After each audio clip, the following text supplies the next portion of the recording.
Okay, so what we're going to do today, chapter 21, is talking about how taxation affects labor supply. So we're going to talk in the next two lectures in particular about how taxation affects two behaviors. One is labor supply and one is savings.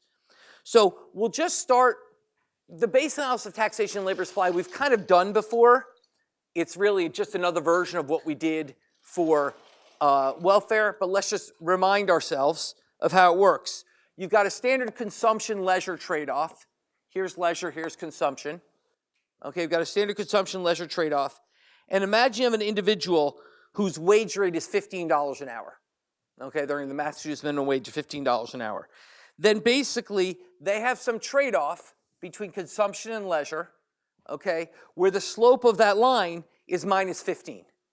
Okay, that is the rate at which they can trade off consumption and leisure. Okay, alternatively, importantly, it is the price of leisure. Okay, here's the key thing. When we talked about this in 1401, in economics, we don't know how to measure bads. We only know how to measure good. We don't know how to do optimization with bads. We do optimization with goods. So if you're choosing between two goods, I know how to do the optimization. If it's a good and a bad, it gets harder. So we do to come back to our basic framework is we turn all the bads into goods. Labor supply is a bad. Remember, regular people in the real world don't like working. Okay, it's something MIT students have a hard time understanding. But actually, leisure is a normal good. People would rather not work than work. That's our standard assumption. As a result, labor is a bad and leisure is good. So what we do is we model consumption and leisure, and then we just create labor as the converse of leisure. Okay? So whenever we're talking about anything affecting labor supply, remember the way to think about it is first, how does it affect leisure? And then labor supply you solve as a residual. Okay, we're not modeling labor, modeling leisure. So we essentially now we have a well-defined trade-off of the kind we've been doing since 1401 lecture 2, which is the trade-off between two goods, consumption and leisure. And that the price at which you trade those off is the price of leisure. The price of leisure is the opportunity cost of leisure is basically that you could be working, earning $15 an hour. Okay? So you have some indifference curve. Okay? And there's some tangency at point A. Okay, in the book, we say, let's say point A happens at 900 hours of leisure. And at 900 hours of leisure, that means you're working, and let's say there's a total of 2,000 hours possible. Valerie, once again, can you send me an email that's not labeled in this graph, 21.1. I've got to add the x-axis labels. Okay, so you have 2,000 hours possible of leisure. You're going to take 900 hours, which means you're going to work 1,100 hours. If you work 1,100 hours, you make 16,500. Okay, so that is your initial allocation. You take 900 hours of leisure, which means you work 1,100 hours, and you consume $16,500. Okay, that's your initial choice. Now, let's say the government rolls in and taxes your wages. Let's say the government in particular rolls in and says, we are going to have a 33% tax on earnings. What does that mean? That means that the price of leisure has now fallen.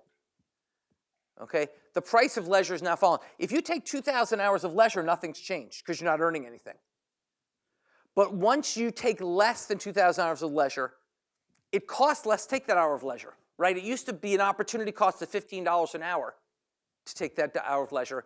Now the opportunity cost is only $10.50. The slope of this was 15. Minus 15 was the slope. Minus 15. The slope of this is minus 10.50 because of the 33% tax. So we've basically lowered the opportunity cost of leisure. What does that do to your decision of how much leisure to take? Yeah. What? Take more leisure, why? It's cheaper. And we call that the what? The sunk cost fallacy. No. Good try, though. What do we call that? That's a substitution effect. But remember, there's two effects. What's the other one? Okay, so the substitution effect says that we should take more leisure. The price has fallen, so you should do more of it. That's unambiguous. But there's also an income effect. Okay, you are now effectively poorer. For any amount of work you do, you have less money. You're now effectively poorer. So that income effect says when you're poor, you want to buy less of everything. One of the things you want to buy less of is leisure. Okay, so that says take less leisure. So substitution and income effects, while they work together in consumption, go against each other with factor supply, like labor supply. Okay, so actually, it's ambiguous what a cut in wages will do. Think of it this way. Here's the way I like to think extreme example. Imagine you have a fixed income target. You want to work enough to earn X. Well, in that case, it's unambiguous that cutting your wages will cause you to work more, not less. You got to work more to get to your target. That's an extreme case. But in general, you can see it's ambiguous which way this will go.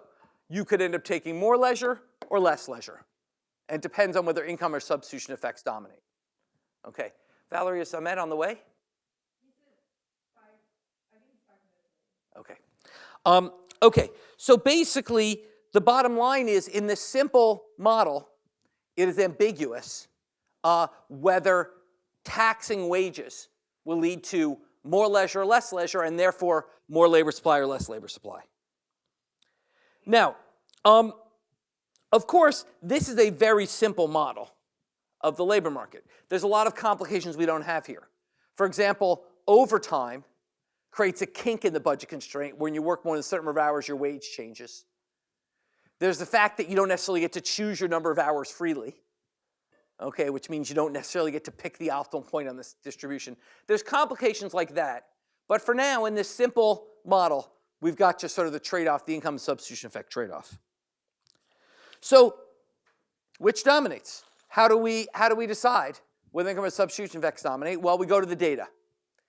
And we go to the data, and we go to the data, and there's essentially been 4 different approaches to trying to measure how do wages affect labor supply. The first approach is sort of a cross-sectional regression. So this is the old school approach, which literally just regress. If my wages go up, do I work more? Or if my wages are higher, do I work more? That is a standard Chapter 3 non-comparability problem. High-wage people probably may work harder. Someone with a high wage may work harder because they're intense. That's why they have a high wage, not because it actually caused them to work harder. So it's a standard unobserved variable problem. So the cross-sectional thing doesn't really work. There was actually a real randomized controlled trial of this in the 1970s, something called the negative income tax experiment. What they did is they actually literally ran an experiment where they literally assigned different tax rates to people. And they looked at what happened to their labor supply. So that's the second approach. There's quasi-experimental approaches. Quasi-experimental, and here there's 2 famous approaches. One is sort of a diff and diff approach of the type we discussed in Chapter 3. So in particular, imagine you have a tax reform that changes tax rates for one group and not another group. You can look what happens to the labor supply of the group whose tax rates went up versus the group whose tax rates didn't. So a standard difference in difference analysis, the kind you should be familiar with now. Another approach would be to do sort of a regression, would be to do what's called a bunching approach. So the bunching approach, so DD, and then the other, it's a new method we haven't talked much about, but it's sort of gaining a lot of favor. It's been really popularized by the economist Raj Chetty at Harvard. And the idea of the bunching approach is the following. Imagine there's a kink in a budget constraint, okay? Basically, if people are, think of the extreme case. Think of the window tax case.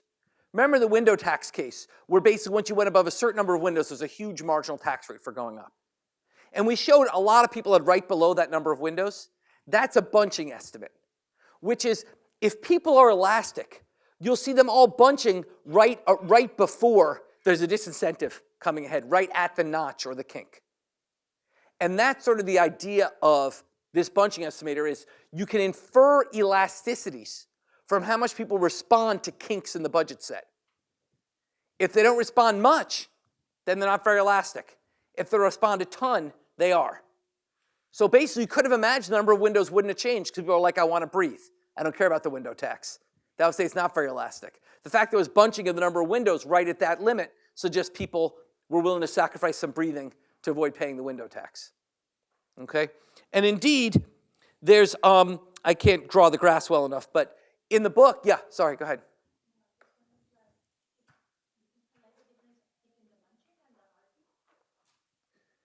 Okay, describe this as bunching RD. Excellent point. Great point. And I almost made the very mistake here.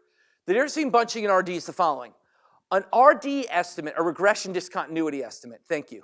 Let's just pass each row here. A regression discontinuity estimate is an estimate where essentially you say on either side of a cutoff, there's different incentives. And you look how, an RD estimate is basically sort of a difference estimate. You look and ask, do people behave differently on either side of a cutoff? Here it's does the cutoff, it's at the cutoff to behave differently than on either side of it. So basically, so now you have the handout. So if you look at figure 21.3, okay, this shows Chetty's work around a tax increase. So what he did was he looked at Denmark, where there was a big tax increase around 267,000 kroners. There was not an increase. There was a big notch. Basically, your tax jumped at that point. Okay? So basically, he's not doing an RD. This is not something we see dramatic things on either side. It's that you see a dramatic thing at one point relative to what's on either side. It's sort of a break from smoothness. It's not a discontinuity in the series. It's a break from a smooth series where it kind of gets non-monotonic. So basically, you see here, this shows essentially how many people are at each income level in Denmark. And what you see is at 267, there's a little bit of a peak. So in other words, it's a smoothly declining function. But then there's a little peak at 267, which suggests that people are responding by bunching there. But it's not very big. That's for employed workers. Now look at self-employed workers. Self-employed workers, there's a massive peak at exactly that point. Okay? Self-employed workers are responding very, very highly to this incentive. Employed workers are not. What's the difference? Why? Why do you think there's such more elastic behavior among these self-employed workers than the employed workers? Yeah. Yeah, self-employed workers are unconstrained. They can work as hard as they want. They can also cheat more. But certainly, whether through cheating or actually changing the labor supply, they can set their own hours. Employed workers can't. It's hard to target, I'm going to exactly 267,000. So that's why, and what Chetty found was much more elastic response among the self-employed and the employed. So you have all these methods. These methods actually deliver a fairly consistent answer, which is, if you look back in the old days, say sort of 1980s and before, you could think of the world as defined as primary earners, e.g. men, and secondary earners, e.g. women, especially in married couples, especially with kids. Okay? In that world, what they found was primary earners, e.g. men, were not at all elastic. That basically there was very inelastic labor supply. But that secondary earners, e.g. moms, were fairly elastic. Elasticity is between 0.5 and 1. The argument for why comes back to early substitution effects. If you're a guy in 1975 and you don't work, there's like nothing else to do. Okay, none of your friends are home. They're all working. Whereas if you're a married woman in 1975, you have a choice. Some women are home, some women are working. So it's more plausible to be elastic. It'd be just, you wouldn't know what to do with yourself if you're a guy at home in 1975. There was no internet. There was none of your friends were home. There's only so much golf you can play. Okay, basically, whereas for women, there was a choice. They could stay home, raise the kids. Some of their friends were home, etc. So it makes sense. But here's what's fascinating. Over time, we are losing the distinction between primary and secondary workers. As women become more integrated into the labor force, we're losing that distinction. What's happening is men's labor supply remains inelastic, and women's labor supply is becoming more inelastic. So overall labor supply is becoming just much more inelastic where everybody works. Okay, yeah? Is there no significant effort from the men's side as well? No, this is what's fascinating. So what's happening is men now just work, and women just work, and kids are in childcare. So the difference is, it's not that the burden of home care is shifted where men are now more flexible and they might stay home. Now, obviously, I know a stay-at-home dad, they're more stay-at-home dads than they're used to. But by and large, it hasn't really changed for men. It's women are becoming more like men in terms of their working behavior, in terms of more like primary earners. So we're getting to a much more inelastic world of labor supply overall. And I would say, roughly speaking, you can view the labor supply margin as a fairly inelastic one in the US economy. Okay? Now, of course, that is if we measure labor supply by things like hours worked. But in fact, that may be the wrong thing to measure it by. In fact, it may be in the new economy that what's more important than how many hours you work is like things like how hard you work, right? And what type of job you have. And you could imagine taxes, while they might not affect your hours of work, could very much affect things like how hard you work to get a promotion or what type of job you take. If taxes are high, maybe you don't care as much about taking that high-wage job, working hard to get that promotion and get that high-wage job. But as taxes are low, maybe you do. So it says that ultimately what we might care about is not hours of work, but total labor earnings. And this is a foreshadowing of chapter 25, when we'll ultimately conclude that really, in some sense, it's total income that we care about, not these components. So we're sort of building up to that. But nonetheless, at least on the easily measurable aspects of labor supply, it doesn't look like there's much of an effect of taxes. Okay? Questions about that? All right, yeah, Stephen. Are there any countries where the labor supply is noticeably more or less lasting than others, or is that not there? I don't know. Okay, so that's the basics of tax and labor supply. Pretty straightforward. Okay? What I want to do for the rest of chapter 1 and 21 is apply that, talking about two interesting policy issues. The first is something we mentioned before, which is the Earned Income Tax Credit, the EITC. Okay? The Earned Income Tax Credit, we mentioned this in chapter 17. It's a tax credit that you get that essentially acts as a wage subsidy. It's a tax credit you get where over some range, the harder you work, the more you get from the government. It's a negative tax. It's a subsidy. So let's describe how it works. Okay? First of all, the EITC has grown tremendously over time. Okay? If you look at figure 21.4, you see that the EITC is now, has gone from being very small to now being about $70 billion a year in spending. So the EITC has grown a lot in time.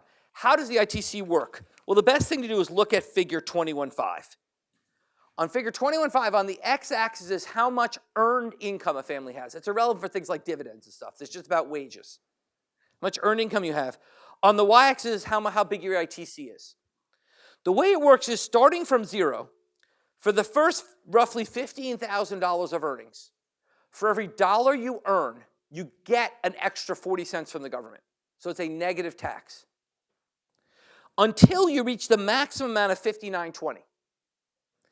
Then you stop. You just get a check for $59.20.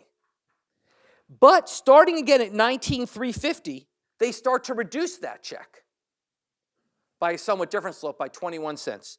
So that by $47,440, you get nothing from the government. So what this is a government subsidy where the level of the subsidy depends on your earnings. Essentially, you can look at this chart, say, what's my earnings, and that will tell you how big the subsidy is. Okay? That's how the EITC works. Is basically it's a subsidy that depends on what you earn. Now, remember, let's step back. What's the idea of the EITC? The idea of the EITC is we're going to distribute to poor people. We're going to do so in a way to try to fix the leaky bucket by paying them to work. That's the idea. I should have said this first. The idea is we've got this leaky bucket problem, this iron law of redistribution, where we have the G and the T, and we can't solve all our problems. One way to solve it is by actually, instead of taxing work, let's promote work. But actually, does the EITC promote work? It's ambiguous. To see this, let's go to figure 21.6, which is a bit hard to read. I couldn't draw this very clearly, but it's actually really interesting in terms of how it helps think about our intuition. What the EITC does to work varies and depends what kind of work you are. What this does is it takes a standard labor supply, standard budget constraint, assume a wage of $20 an hour. It's a standard consumption leisure diagram with a wage $20 an hour and overlays an EITC on top of it. So the new budget constraint, which is the blue plus the green, is the new budget constraint with the EITC in place. And we have 4 different types of people. And we can ask, what does the EITC do to the labor supply? Well, for person A, it's unambiguous. There is only a substitution effect. Why? Because they have no income, so there can't be an income effect. I'm just saying I'll pay you if you go to work. If you don't go to work, you don't get anything.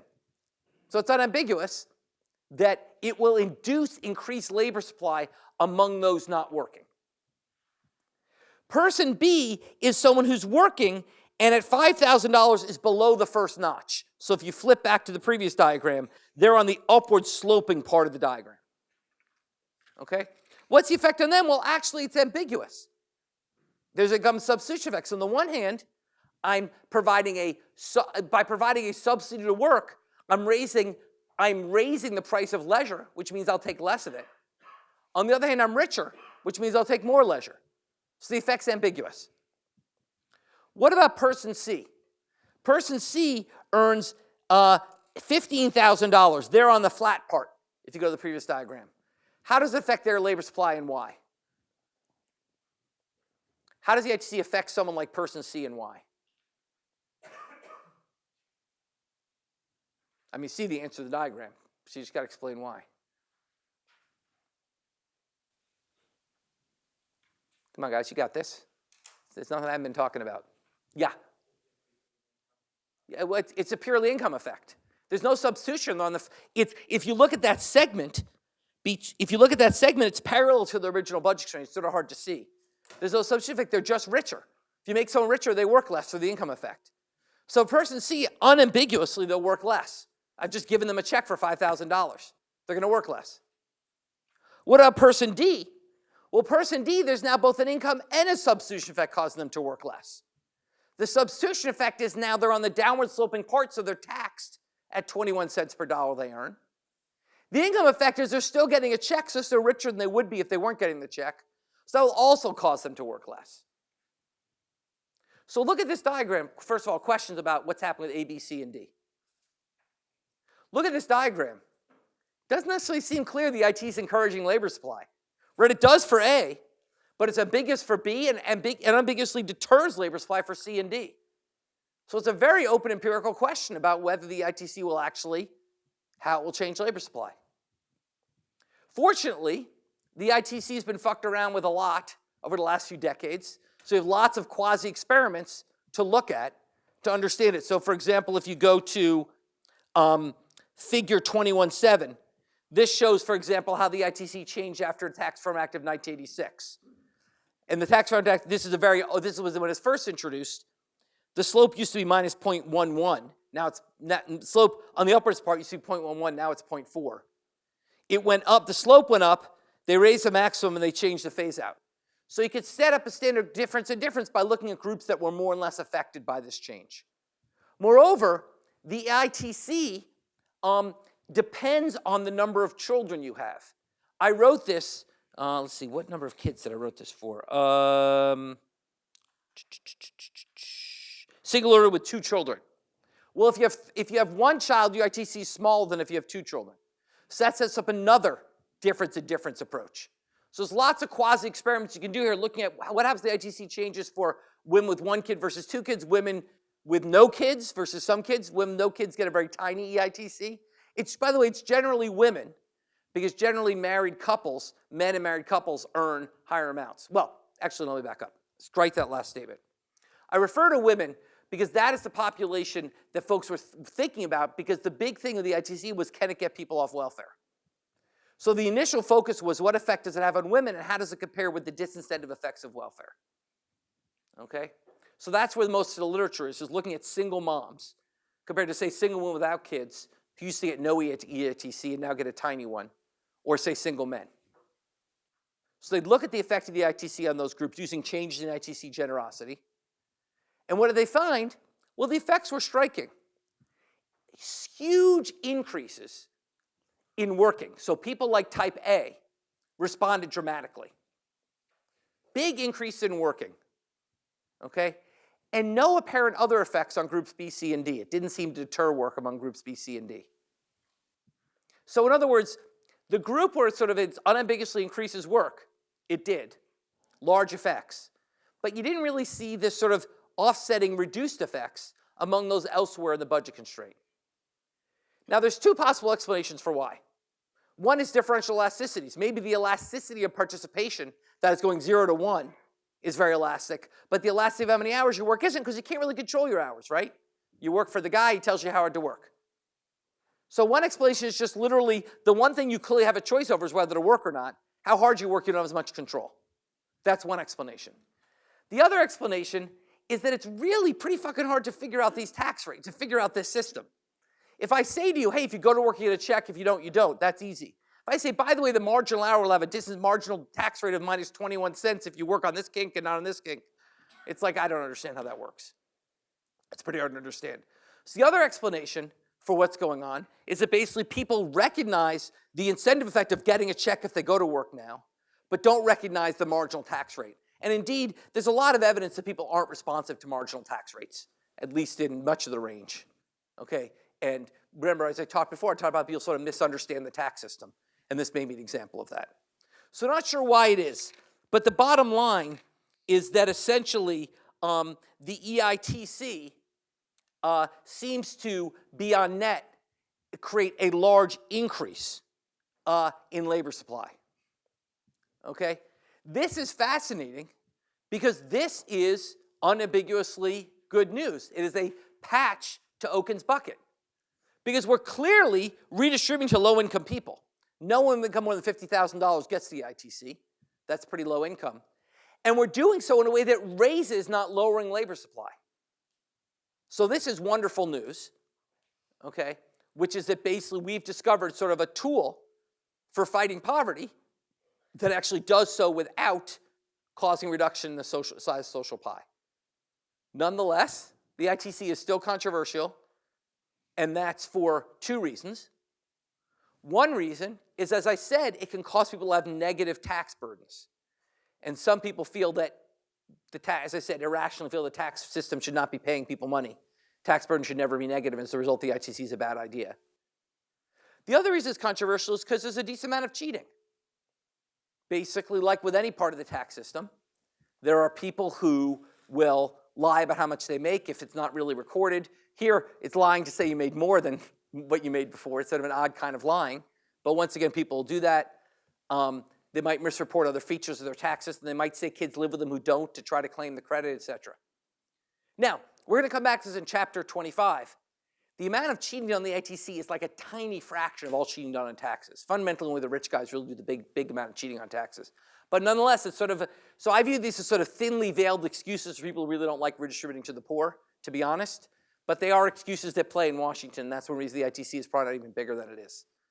There is a third weakness, which is important. And this comes back to chapter 17. You might say, well, gee, this is awesome. Let's get rid of welfare and replace it. Let's forget these other problems. Let's imagine a rational system that honest debates. Let's say let's get rid of welfare and just replace the ITC. What would the problem with that be? Just say, let's get rid of this whole labor distorting welfare. Just have a big EITC system. What's the problem with that? Yeah. Some people legitimately can't work.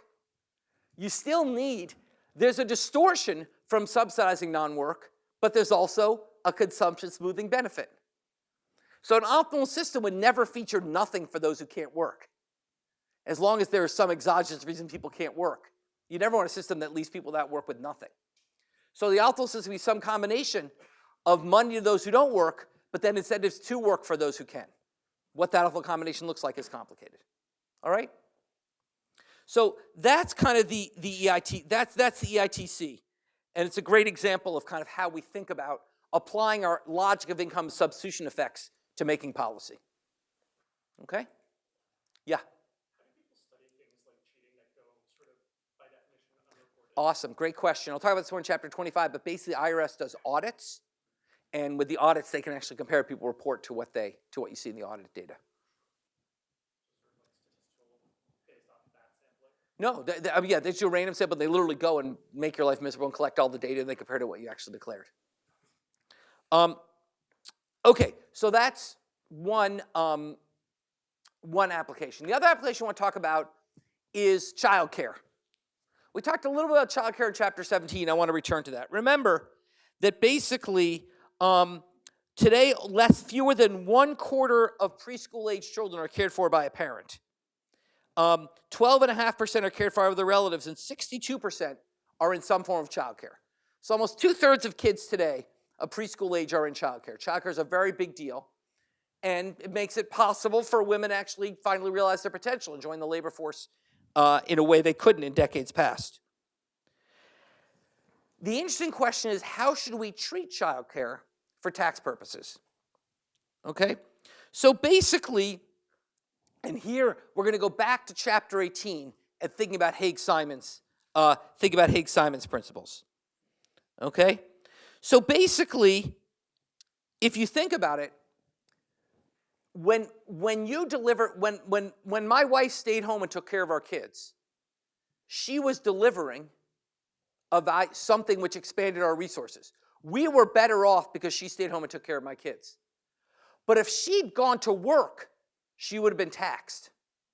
But the work she did staying home was not taxed. And that's a violation of Haig-Simon's. Haig-Simon says you should tax everybody's potential to pay. Well, think about it. Let's say my wife stays home, okay, and your wife goes to work, and they're both delivering the same value of goods. It's just my wife's doing it in the home and yours is in the market. You get taxed, I don't. That's unfair. That violates the Haig-Simon principle. We should be taxed on our underlying resources, which are different, which are the same, yet we pay very different taxes. It's a violation of some concept of horizontal equity. So what do you do about it? Well, basically, there's 3 approaches. So let's go to an example. Let's go to table 21.1. Okay? Go to table 21.1. Okay. So imagine you have a couple. Imagine you have a couple where the man's going to go to work and the woman's considering whether to go to work. The wife's considering whether to go to work. And imagine that if she went to work, she'd earn $1,000. But she would pay $600 in childcare costs. So on net, and let's assume markets are perfect. So $600 in childcare costs is literally the inherent social value of caring for the kids. And the $1,000 is the inherent social value of her work. So what that means is she should work, full stop. Okay? The value to society of her working is $1,000. The value to society of her kids being cared for, ignoring externalities of different people caring for your kids, put all that away. Simple model where basically the market works well. So the value of caring for those kids is $600. So the size social pie is higher if she works. Okay. However, if she goes to work in the 1, 2, 3, or 5th column, if she goes to work at a 50% tax rate, because remember, her husband's already earning money. So the marginal tax rate on her, if you've got a high earning spouse, your next dollar is already in the top tax bracket, right? You don't get to benefit. Remember we talked about marriage tax. You don't get to benefit from that low tax rate initially. You're already in the high tax bracket when you go to work. So the marginal dollar, let's say, is taxed at 50%. Okay? What that means is if she goes to work and earns $1,000, she can go $500 in taxes. So the after-tax value of her work will be $500. But if she stays home, she'll effectively make $600.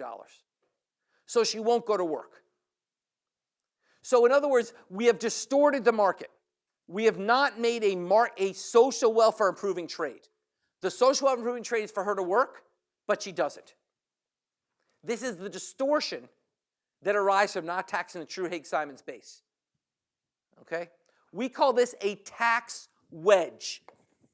A tax wedge exists whenever taxes impact the incentives to engage in 2, if you will, economically similar activities, or activities where you basically would like to compare them. Basically, if you ever have a comparison where there's a relative advantage to one, let me think of a descriptive. Actually, I think I have the definition in the book. Let me get this right.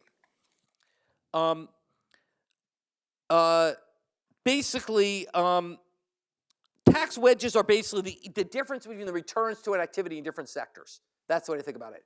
You can deliver labor supply in the market sector or the home sector. If taxes change the relative returns to those activities, that creates a tax wedge. Okay? And here that's happened. Now, what can we do about it? Well, there's 2 answers. One is what Haig-Stein would have us do, which is say, look, let's measure her full income. Her full income is she makes $1,000 if she works. She makes $600 if she stays home. Why does she make $600 if she stays home? Because she's delivering $600 worth of childcare. So in the Haig-Simon's world, we would impute earnings to her if she stayed home. We'd say if you go to work, you earn 1,000. If you stay home, you earn 600. And in either case, you'd then pay taxes. You'd pay 500 in taxes if you worked, 300 taxes if you stayed home. So the after-tax value of work would be 500, the after-tax value of home would be 300, and she'd go to work. She'd get the right answer because you've gotten rid of the tax wedge. You've gotten rid of the differential effect of taxes on that labor supply delivered in two different ways. It used to be you're taxed differently if you delivered it in market at home. Now you're taxed the same. That would be one way to do it. The other way to do it would be to allow her to deduct the cost of childcare from her income. So she'd earn 1,000, she'd spend 600 in childcare, but she would then get to deduct that 600, so her net taxable income would only be 400. Therefore, she would owe 200 in taxes, and she would make more money at work, $800, than staying home, which is $600. So she'd once again go to work. So two different approaches that end the distortion caused by this tax wedge. Here's where public finance gets really fun. How do I think about which one is better? First of all, let's forget feasibility, okay? Let's forget feasibility for a second. Obviously, imputing income would be like a nightmare politically, et cetera. Let's forget that. But how do I think about between these two approaches, which one is better and why? In a world where I could do either, there's an obvious answer. Which one would I prefer and why? Yeah. You got to speak up. Because it what? No, I'm saying imagine where we could do both. I'm getting rid of the administrative problem. Just on pure economics. Which would you choose? And why? Appealing to the lessons from last lecture, from chapter 20. Which would you choose and why? Yeah. It seems like imputing is overall cheaper to do from the government's perspective and does the same. Well, remember, what's the key source of distortion? It's two. It's elasticities and tau squared. The smaller the tax base, the higher the tax rate has to be. So by shrinking the tax base in the second approach, to raise a given amount of revenues, we're going to have to tax more highly. So it's less efficient. So it's unambiguous from the tau squared perspective, you'd like the first approach. Because you get the same, you remove the wedge, but you collect more revenues, and therefore total tax rates can be lower. People understand that? Okay, all else equal, we want taxes with broad bases and lower rates. That's how we maximize efficiency. Now, yeah? Why isn't for imputing the value of substitute for childcare not added on? Why is it not what? Why is it not 900 in this case because you're substituting for childcare and you're getting imputed? Wait, why is it not 900? No, you're delivering $600 worth of childcare. But with the earnings on top, or is that, are we No. If you stay home, you're delivering $600 worth of childcare. What's the extra 300? I don't get it. Because if you're getting earnings from the government in that case, but also You're not getting earnings from the government. You mean in the imputed case, in the second row, you're not getting earnings from the government. Yeah, you're just getting, you're earning $600 and they're going to tax $300 away from you. Okay, now, let's make it more interesting. Let's get rid of the second row. We're never going to do the second row. First row versus third row. Tell me actually why this might, now here's a really hard one, but once again, it all comes out of the formula for deadweight loss. Tell me why the first versus the third row is actually ambiguous, which is a better one to do. It's actually ambiguous, and the answer comes directly from the formula for deadweight loss. Where's the ambiguity come from? We know the third row raises less money, so we know which way the tau squared effect goes, but what's the other effect that drives deadweight loss? What's the other thing that drives deadweight loss besides the tau squared term? Think about your formula. Elasticity. So why might the elasticity go the other way? Well, think about it. If you look at the first row, the relevant elasticity is the elasticity of women substituting between work and home. If you look at the last row, The relative elasticity of the whole tax base. We're basically collecting less tax revenues. So imagine, let's simplify the world. Imagine the world consists of men working and women working. That's it. Well, in the first row, the thing you're distorting is a woman's decision to work. In the second row, you have to collect more money from both, so you're distorting both their decisions to work. Imagine, as is still true, less true than it used to be, but it's still true, women's labor supply is more elastic than men's labor supply. Then the first row implies a more elastic decision. The decision for a woman to work or not is more elastic than the decision for all society to work or not, because men have a lower elasticity than women. So actually the first versus third row is ambiguous. On the one hand, you raise less revenues in the third row. On the other, in the first row, you distort a more elastic margin, which is women's decision to work or not work. And which dominates is unclear. Okay? Pretty mind-blowing, I know. Take it home and think about it. It's described clearly in the book. But this is how I want to think about this trade-off.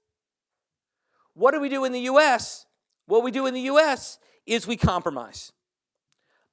We basically say that you get a tax credit for childcare up to $3,000 for one child and $6,000 for two or more.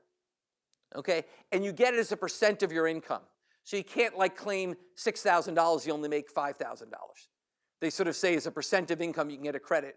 They basically say you can deduct a percent of your income up to the maximum of $6,000 for two kids, $3,000 for one kid. So we have sort of a limited deduction is how we resolve it in reality. Okay?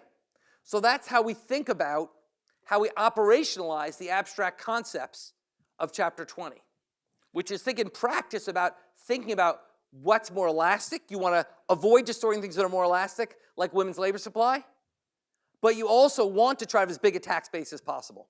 And trading those two off is how we think about optimal tax design. Okay? Yeah? How elastic are there any policies to which people's decision to have kids or not is elastic? So the decision to have kids is just like, I think you asked the same question about marriage. Decision to have kids is totally inelastic to everything. The timing is elastic. I told you my story of my kid being born January 2nd, my sad tale. But actually, this is a big issue because fertility is falling around the world. A number of countries are really worried about falling fertility. And there's been nothing they figured out how to do. Now, there's been tools which lower fertility. China's one-child policy did lower fertility, but you can't really mandate people have kids. You can mandate they can't have kids. It's hard to mandate they do have kids. And other than that, there's no evidence of any financial tool that basically promotes people to have kids. It really is a very inelastic margin with respect to incentives. Which for a lot of economies is a goal that they would like to achieve. Yeah, they'd like to achieve, and they give big child bonuses and things like that, and none of it works. Now, once again, if we think about a tax break, we have the marginal and inframarginal parts. Marginally, it's a bad idea to give a child tax break because it does induce childbearing. But inframarginally, it may be redistributing to exactly the people who want to have more money in society. So I talked about, from an efficiency perspective, the inframarginal piece is a waste. But from an equity perspective, maybe we just equitably want to reward people who have kids just out of some notion of what's socially just. But it's not inducing more children. Okay? That's chapter 21. Now we're going to move on to chapter 22, which is sort of a parallel analysis. We go through the basic theory, and then we'll talk about applications. Okay. The basic theory for the tax on this, now instead of looking at the effect of taxes on labor supply, we're going to look at the effect of taxes on savings. This is a little more complicated, but the logic is similar. The idea is when you save, we're going to start in a simple world where the only way you can save is put money in the bank. Okay? Simple world. Money in the bank and earn some interest rate R. Okay, some interest rate, I'm sorry, I. What do you have here? RI. R. Okay? We're going to start with a simple world of two periods. There's a working period and a retirement period. This is the classic overlapping generations model we talked about Social Security. There's a working period and retirement period. And people are going to optimize their consumption bundle across time. We call this a model of intertemporal substitution. You're going to substitute your consumption across different periods. Intertemporal substitution. In this simple case, there's two periods. Obviously, in reality, there's infinite periods. There's two periods. There's working life, that's the x-axis, and there's retirement, that's the y-axis. So on the x-axis is consumption while working, C super W. On the y-axis is consumption while retired, C super R. And your question is simply, how am I going to allocate my consumption across these two? Furthermore, we're going to assume you only earn income in period W. So you're going to some income Y that you've got to allocate across the period when you work and the period when you don't work. We're also going to say that you can choose to save some of your money. When you work, you can choose to save. So savings is Y minus C. Y minus C super W. Whatever you earn minus what you consume while working is savings. The rate of return to savings is the interest rate R. Okay? So, what we have here is the blue line in figure 22.1. You can either consume Y while you're working, that's the x-intercept of the blue line, or you could save it all, consume nothing while you're working, and have Y times 1 plus R when you're retired. So you either consume it all when you're working, in which case you get Y while you're working and nothing while you're retired, or save it all, in which case you get Y times 1 plus R when you're retired and nothing when you're working, or some combination in between. As a result, the slope of the budget constraint is minus 1 plus R. In other words, the opportunity cost of consuming in period 1, by the way, I'm going to refer to period 1 in working, and I'm going to refer to interchangeably. When I say period 1 or 2, I mean working retirement. I just slip back and forth. The bottom line is there's a two-period model. We've got before and after. Okay? The opportunity cost of consuming while you're working is that for every dollar you consume while you're working, you're giving up 1 plus R dollars consumption when you're retired, because you could have put that away and saved and earned interest. This is the key concept here with savings. It's a little easier with labor, right? Either you sit at the couch or you go to work and earn W. It's easy to see W as the opportunity cost. But it's the same logic. The opportunity cost, if I don't eat it today, I put it in the bank and it becomes 1 plus R dollars tomorrow. Or when I'm working, it becomes 1 plus R dollars when I'm retired. So that's the opportunity cost of consumption today is the savings I could have had when I was retired. Okay? Now, imagine the government comes along and taxes interest. This is what we call capital taxation. It taxes interest. What does that do? That lowers the effective rate of return to saving. Okay, is your sweatshirt on backwards? Cool. Okay, so that lowers the effective rate of return to savings. Okay, so basically, what that does, it moves from the blue line to the red line. Okay, you now say the opportunity cost is no longer 1 plus R, it's now 1 plus R times 1 minus tau. It's a little confusing. Think of it this way. Imagine tax rate was 100%. Okay, there'd be no slope to this line, it'd be a flat line. Okay, so basically it's reducing the rate of return by how much that is taxed. So the slope pivots downwards. Once again, if you consume everything while you're working, there's no change. You still have C super W equals Y. But now if you wait till if you consume nothing while you work and consume it all when you retire, you end up with less when you retire. You're with Y times 1 plus R times 1 minus tau. Questions about that? Yeah? Tax on interest. It's not on your stock of wealth. I'll come back to that next. It's a tax on it's what's called a capital income tax. Tax on the flow of income you earn from your capital. Very important distinction. I call them savings taxes, but technically we're talking about capital income taxes. Tax on the flow of income from your capital holdings. Okay? Other question about how this works? Yeah? That would be experienced as when you sell this, the difference. No, not when you sell it. This is a bank account. Every year you earn interest from the bank, and it's taxed by the government. Just like labor income, this is capital income. We'll come next time to assets you sell. That's capital gains. We'll come back to that next time. Okay? Other questions? This is hard, so don't be afraid to ask questions. This isn't clear. Okay, now, what happens to your savings decisions when we tax interest? We know the answer is going to be ambiguous. I've given you the hint. So let's go and explore it in figure 22-2. And this is basically the same as for labor. It's just more complicated. Here is the key insight. Okay, remember this. We are not modeling savings. We're modeling consumption in period 1. Remember, savings is a bad. Saving is something you have to do to make sure you can survive when you're retired. The good is consumption while working. We model this. This is fixed, and we compute S as a residual. Okay, so just like we don't model labor, we model leisure. Here we don't model savings, we model consumption while working. Okay? So, in the first case, we have a substitution effect and income effect. The substitution effect is the price of first period consumption has fallen. What do I mean by that? The opportunity cost of eating now has fallen because you don't get as much later if you don't eat. Once again, think of TAW as 100%. Why not eat it all now? Okay? The opportunity cost of eating now has fallen. So as a result, you consume more today. That is a substitution effect. Yeah? If TAW is 100%, then that means you gain no interest, but you still have... You'd still want to split your income because you don't want to starve. Okay. Right?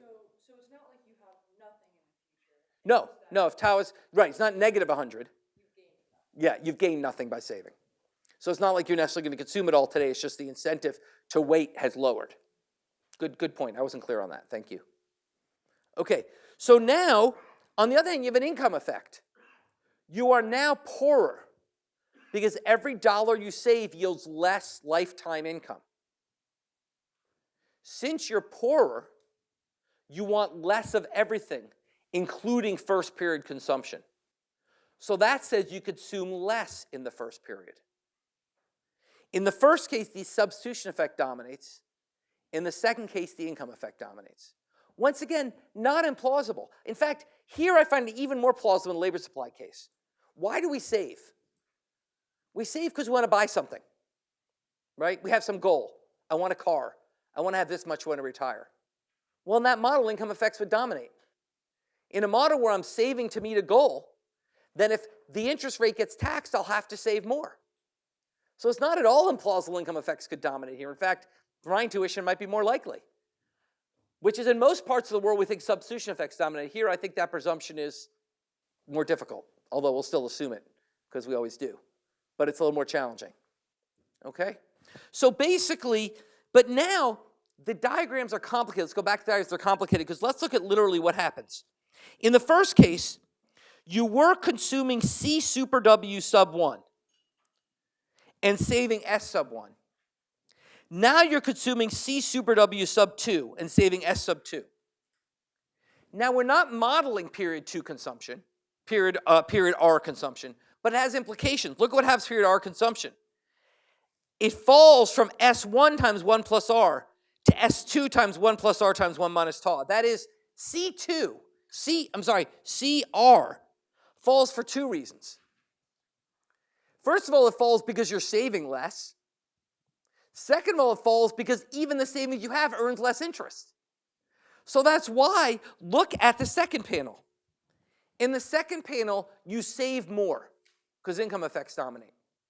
Okay, you go from saving S1 to S2. But look what happens to retirement consumption. It still falls because there's 2 effects. You save more, but it earns a lower interest rate. This is why model CW and let the rest come out of the equations. Don't be fucking around with C2 because you're going to mess yourself up. Okay? Because here we have a case where in one case savings falls, in another case it goes up, and in both cases second period consumption falls because there's 2 effects. There's the effect of saving, and there's the effect that literally interest rate's gone down, so you get less for every dollar you save. So once again, make your life easy. This is the choice variable we want to model. Everything else just falls out of the budget constraint. Okay? Yeah.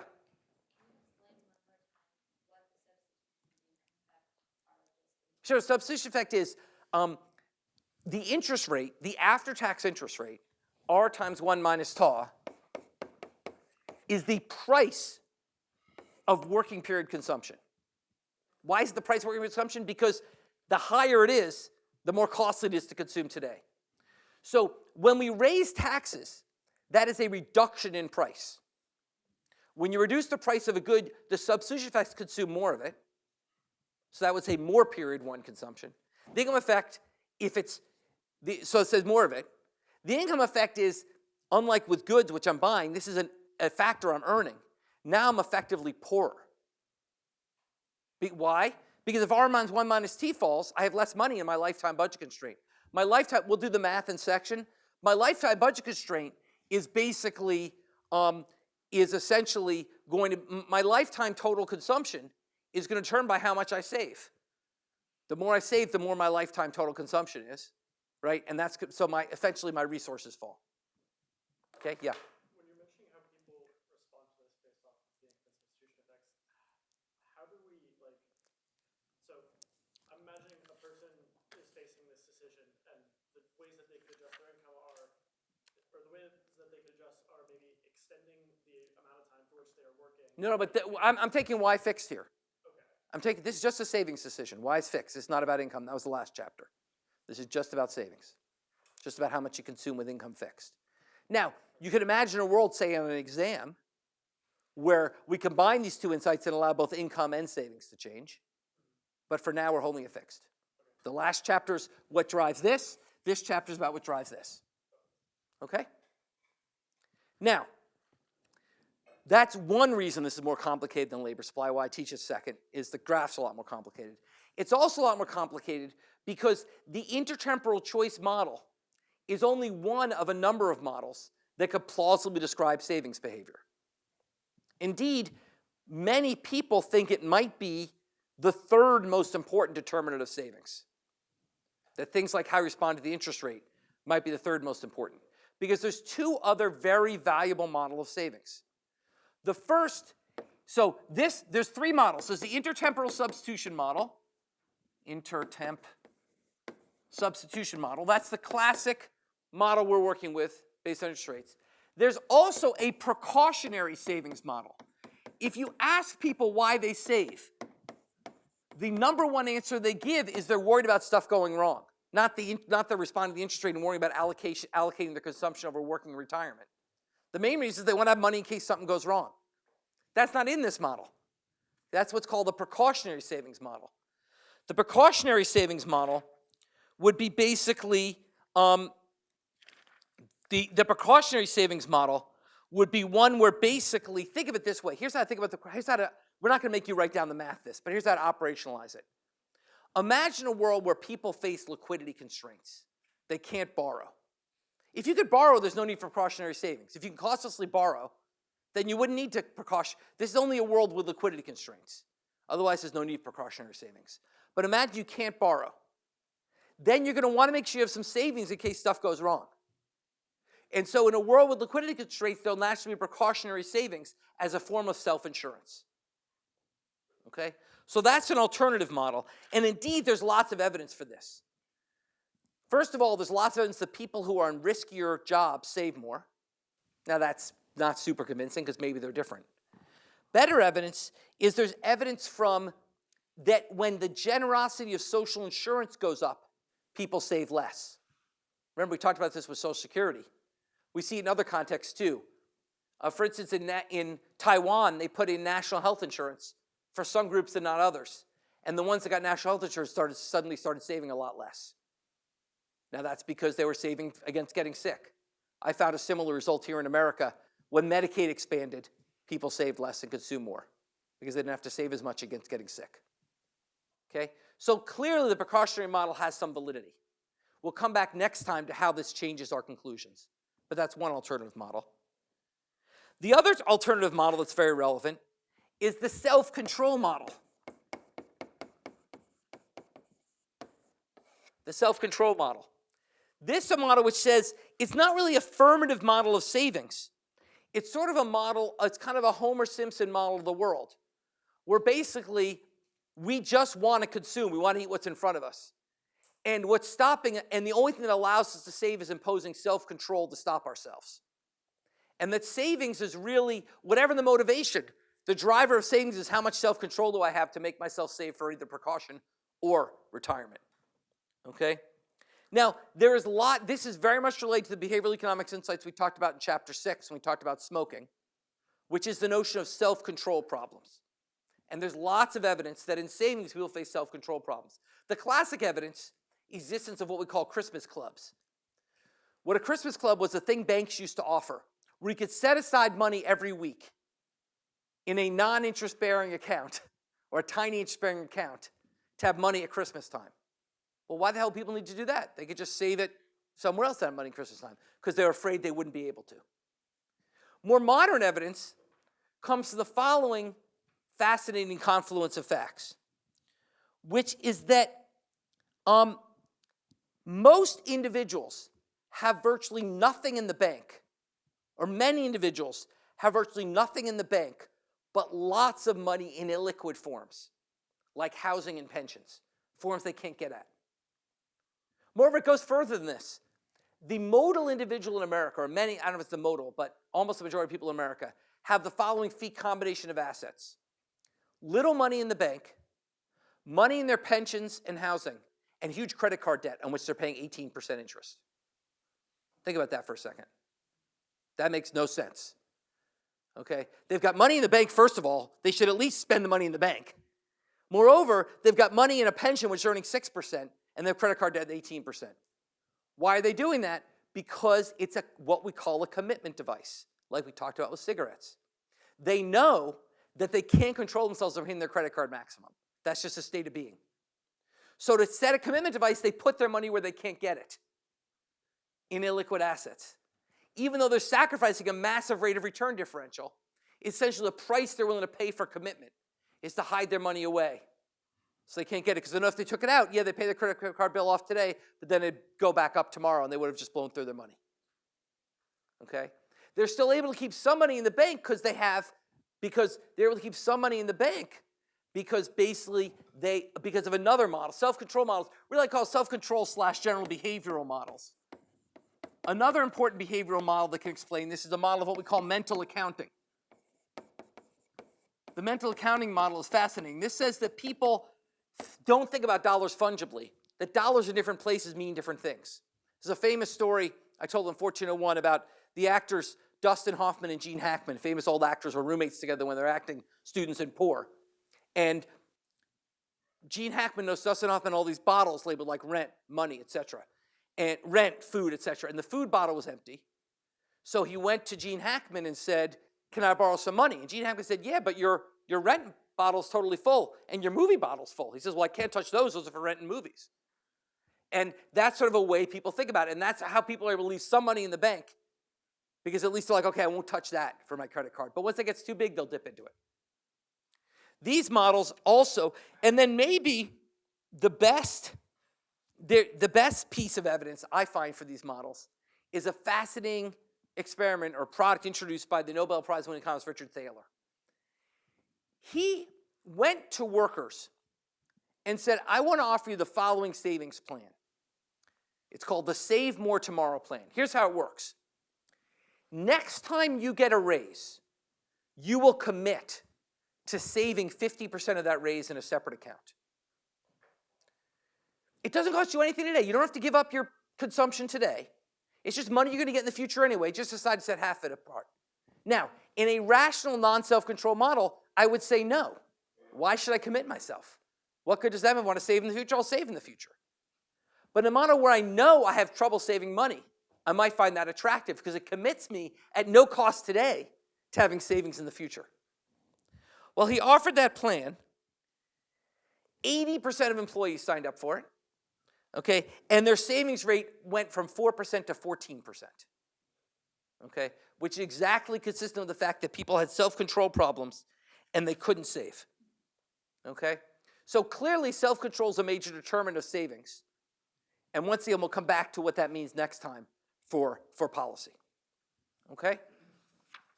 Now, like last time, I want to have two applications for thinking about how tax affects savings. Like in chapter 21, we have two applications. I'll cover one today and one next time. Okay, so basically, step back, just like the other slide, we have a basic theory, a basic traditional theory. Before, it was the model of, allocation across consumption and leisure. It's the model of intertemporal substitution. Unlike with labor supply, we have other very plausible models, okay, that may in fact be more important, those other models. And that's sort of the theory setup. Now let's go to two empirical applications. The first empirical application is talking about inflation. Now, in the chart I drew, I used R, the real interest rate. But in fact, banks don't pay a real interest rate, they pay a nominal interest rate. And we typically assume that the nominal interest rate is the real interest rate plus expected inflation. Okay? So basically, if inflation's stable at 3%, the nominal interest rate will just be the real interest rate plus 3%. If we expect inflation to go up, the nominal interest rate will go up. So that's our sort of model of interest rate determination. Okay? It turns out that in inflationary environments, capital taxes have a particularly bad feature. Okay? They have a particularly bad feature. And that's because when we tax interest, we tax nominal interest, not real interest. And this creates an additional wedge between consumption and savings. To see that, let's go to table 22.1. Okay. Imagine we're all Marshawn Lynch and all we eat is Skittles. Okay, nothing? Nobody? No Marshawn Lynch fans here? Okay. Okay, so basically, I want to consider three worlds. In the first world, there's no inflation. Okay? And there's no taxation of interest earnings. I'm going to save $100. Okay, I want to save $100. So, and the interest rate is 10%. So in this world, in the first row, I save my $100 at 10%, I get $10. Okay? After tax, I have $110. Skittles are $1, so I buy 110 bags of Skittles. Okay? People understand the setup? Now imagine the government comes in and says, no, I'm going to tax your interest at 50%. Well, now that $10 of savings only becomes $5 of after-tax return. That $10 of interest only becomes $5. So now I have $105 after tax, and I only buy 105 bags of Skittles. So what taxation has done is has distorted my consumption so that I can only consume 105 instead of 110 bags of Skittles if I save, which may make me want to cause to save less, right? So it's distorted my consumption. That could have income and a substitution effect. We know which way it goes, but that illustrates the distortion of capital taxation. Now, imagine a world where inflation comes along and the interest rate doesn't adjust. Imagine there's now 10% inflation and the interest rate doesn't adjust, it stays at 10%. This is an implausible world, but it's a useful middle step. Well, now I save my 100, I earn $10. In row 3, I keep the 110, but there's 10% inflation. Skittles have gone to $1.10, so I only get 100 bags of Skittles. And with interest taxation, that 10, I only get $105, so I only get 95.5 bags of Skittles. So basically, in the first row, I end up with fewer bags of Skittles because inflation basically offset my interest. In the second row, I end up with even fewer bags of Skittles. Okay? People clear on that? Now let's go to the realistic case. The realistic case is one where the real interest rate adjusts so that now the real interest rate is 20%. There's a 10% inflation, real interest rate is 20%. So look at the next to last row. Inflation's 10%. it's 21% because of, it's multiplicative. I save $100. I end up with nominal interest rate of 21% because it's not really plus pi e, it's times 1 plus pi e. So that's why it's 21%. But we can always round and just say plus. So I end up with $121. The price of Skittles is $1.10. So guess what? I'm the same as the first row, which is what should happen. Absent taxation, inflation should not affect how many Skittles I can buy. Why? Because the interest rate goes up to offset the price change. I'm indifferent. But now, look what happens when there's taxation. There's a 50% tax rate on interest. My savings is $100. I earn $21, but half of that is taxed away. So after tax, I have 110.5. Skittles are $1.10, so I can only afford 100 bags of Skittles plus half a bag. So look at the difference between rows 1 and 2 and rows 5 and 6. In rows 1 and 2 without inflation, capital taxation has reduced the number of Skittles I can eat by 5%. In rows 5 and 6 with inflation, capital taxation has reduced the number of Skittles I can eat by almost 10%. What's going on? What's going on is there's another wedge. And the wedge here is that we tax nominal interest rates, not real interest rates. So when inflation comes along, and think of it as an extreme case, if there's massive inflation, then even if real interest rates adjust, I'm still not going to save. Because basically, when interest rates go up, I'm going to lose a lot of that through taxation. Even though, in fact, it should be like row 5. I should be indifferent to inflation, but I'm not, because there's a wedge created by the fact we only tax nominal interest, not real interest. Now, this point was made in the 1970s by the famous economist Martin Feldstein, really sort of the, if you will, sort of the father of empirical public finance. Okay? This was a very important point, and then we forgot about it starting about the mid-1980s. Why? Because inflation went away. So every year I teach this, and you're like, yeah, whatever, there's no inflation. Well, guess what? There was inflation, and now you understand why something like this matters. Now, fortunately, we're back to low inflation. But you could see we were in a world with almost 10% inflation. And you could see in that world, the fact that capital taxes are more distortionary in a high inflation environment because we tax nominal interest, not real interest.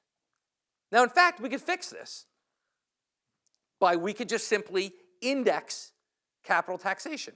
Indeed, we've done this otherwise.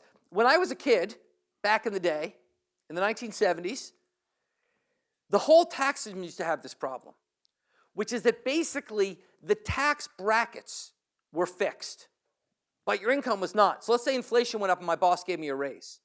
That could move me to a higher tax bracket, and I could pay more taxes even though I didn't have any more resources. So imagine where prices went up 20% as they were going up in the 1970s, or 15%. I get a 15% wage increase. I can't buy any more goods, right? But my taxes have gone up because the tax bracket was fixed, so I'm bumped into a higher tax bracket. That was called bracket creep. We fixed that in 1979. We indexed the tax brackets, so now the tax brackets themselves go up with inflation. We could do the same thing with capital taxation, which is we could index what you pay to what happens to inflation. We don't. Part of the reason we don't is that who would that help? The wealthiest, the ones who save the most. So that'd be, now, we do lots of things that help the wealthy, and maybe this Congress will do that. But traditionally, that's been viewed as sort of a wonky fix that plays bad politically, so it's not really been done. Okay? But in principle, you could solve this by indexing capital gain, by indexing taxation to account for inflation, just like we did with brackets. Okay? Questions about that? All right, if not, let's stop here.